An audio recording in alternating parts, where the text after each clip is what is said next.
akkatti ba'an malee akkatti galan hin beekanin alhamdulillah obboleewwan keenya yeroo darbe torbanoota darbe keessa baay'ee dhiphachaa fi rakkachaa turan gariin galaniiru gariin immoo galuuf qophiirra jiru yaa hawaasa koo bakka keenaa damaasuwa yaa ummata gaarii anaa kee damaasa bakka kumni kana rabboon nu haa kaasu farra ilmaan namaa kan hin qabne naasu rabbiin qodaraas.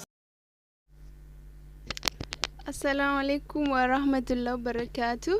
Hordoftoonni sinaaftii baga nagaan dhuftanii namoonni reef gara chaanaalii kanaa dhuftan anaa dhufu subscribe gootanii mallattoon milikitaa cinaa mul'attu sanaa yoo cuqaastanii yeroo hundumaa viidiyoon isiniif hojjedhu akka isin qaqqabu isin gargaara jechuudha.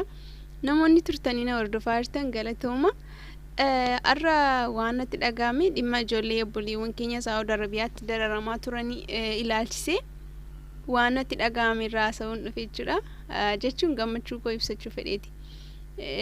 Duraan torbanoota darban keessa baay'ee dhiphachaa fi yaaddaa kan turre an akka dhuunfaa kootti baay'ee waan na dhiphise keessa ijoollee Saawuditti qabamanii dararamaa turanii akkuma walumaan dhagahaa turre jechuudha. Ijoollee baay'eetu qabamee baay'ee isaanii jechuudha lakkoofsaan hagana jedhamuu hin danda'u.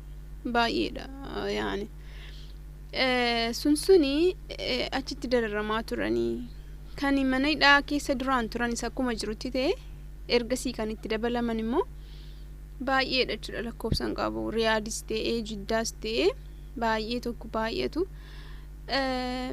haali mana hidhaa keessa turellee haala suukanneessaa fi haala yaaddessaa ture akkuma waliin dhagahaa turre sooshaal miidiyaa irraa jechuudha.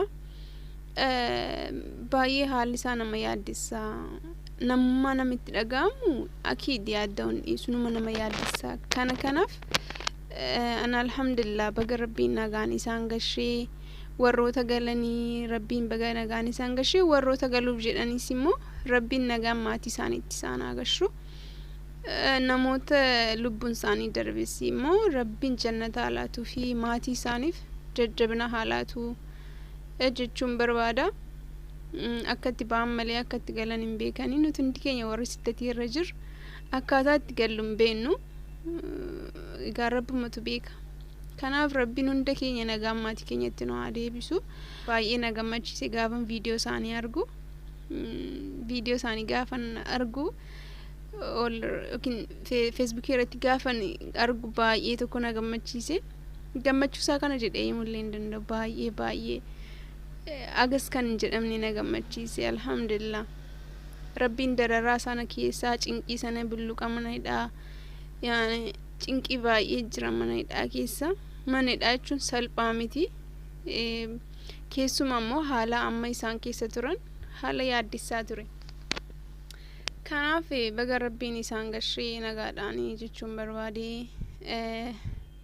Viidiyoon koo har'a isiniif qabadhee dhufe kana fakkaata. Waan hordoftaniif galatooma. Turtii gaarii isiniin jedha. Viidiyoo biroon hanga walitti deebinu nagaatti.